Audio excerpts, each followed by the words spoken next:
Bonjour, aujourd'hui je vous invite à rejoindre l'apôtre Pierre dans une rencontre qui va le marquer à vie. Vous pouvez retrouver cette histoire dans l'Évangile selon Jean au chapitre 21. Pierre vient de passer 3 ans à marcher dans les pas de Jésus. Il a vécu une aventure extraordinaire, à nul autre pareil, vous pouvez bien vous en douter. En plus, cette aventure se conclut par un épisode incroyable. Pour la première fois dans l'histoire de l'humanité, un homme revient d'entre les morts de manière durable. Pierre sait que Jésus est ressuscité. Il l'a déjà rencontré depuis la résurrection. Mais, car il y a un mais, Pierre reste complètement brisé de l'intérieur. Oui, Pierre, lui qui croyait être fort, lui qui pensait être prêt à suivre Jésus dans n'importe quelle situation, se retrouve dans un sentiment d'échec profond. 3 fois, il a nié connaître ce Jésus. Il l'a fait par peur. Quelle honte! Pourtant, Pierre avait donné sa parole. « Seigneur, même si tous les autres ne tiennent pas le coup, moi je serai fidèlement à tes côtés. » Pierre reste le disciple de Jésus, mais il ne croit plus à son appel de pêcheur d'hommes. Pierre se dit qu'il est trop nul, il a loupé le test de sa foi. Et finalement, il ne lui reste plus qu'une chose à faire, à retourner à son ancienne vie de pêcheur galiléen. Il se contentera d'attraper du poisson pour nourrir sa famille.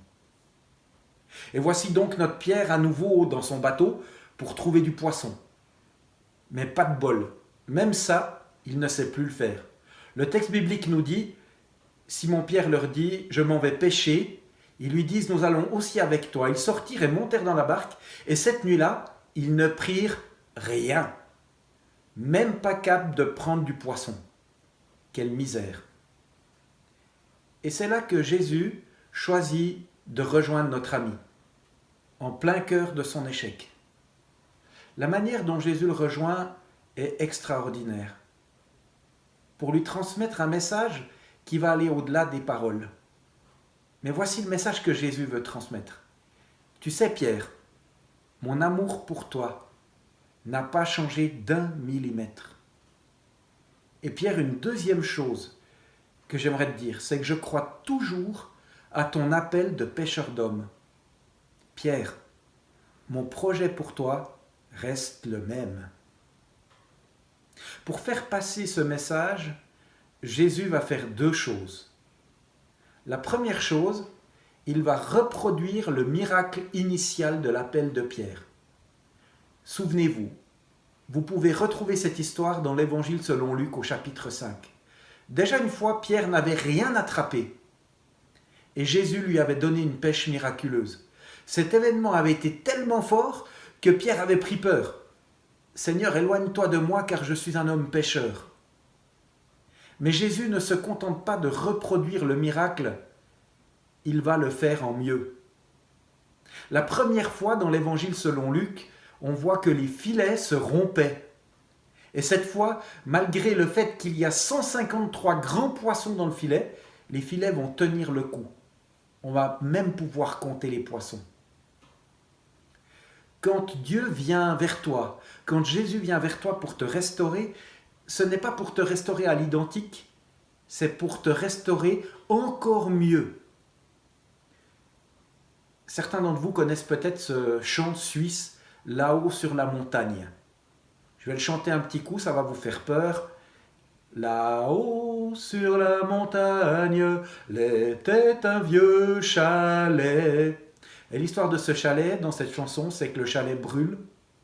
Mais la chanson se termine en disant qu'il y a un nouveau chalet sur la montagne, reconstruit plus beau qu'avant. La deuxième chose que Jésus fait, c'est qu'il aide Pierre à dire sa faiblesse. Ce n'est pas toujours facile de dire ce qui nous maintient dans la honte. Et Jésus pour cela pose une simple question. Simon, fils de Jonas, m'aimes-tu plus que ceci? Oui Seigneur, tu sais que je t'aime, mais pas autant que ça. Dans le grec, Jésus dit « Simon, m'aimes-tu ?» Le verbe utilisé, c'est « m'aimes-tu de manière inconditionnelle ?» Et la réponse de Pierre, c'est « Oui Seigneur, tu sais que je t'aime, que j'ai de l'amitié pour toi. » Pierre est honnête avec la qualité d'amour qu'il est capable d'offrir à Jésus.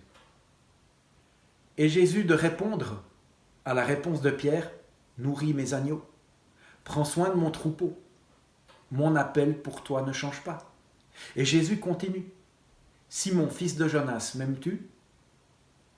Oui Seigneur, tu sais que j'ai de l'amour pour toi. » Et Jésus de répondre « Prends soin de mes brebis. » Et une troisième fois encore « As-tu de l'amour pour moi ? » Oui, répond Pierre. Eh bien Pierre, comme tu m'as renié 3 fois, je te confirme 3 fois ton appel. Maintenant que tu sais que tes propres forces ne suffisent pas, tu es prêt. Et le jour viendra où tu seras capable de vivre ce que tu n'as pas été capable de vivre. Suite à cette rencontre avec Jésus, Pierre sera l'apôtre que l'on connaît dans le livre des Actes, pas un homme parfait, mais un vrai serviteur de Dieu qui saura conduire un grand nombre à la fois et aussi prendre soin de l'Église du Seigneur.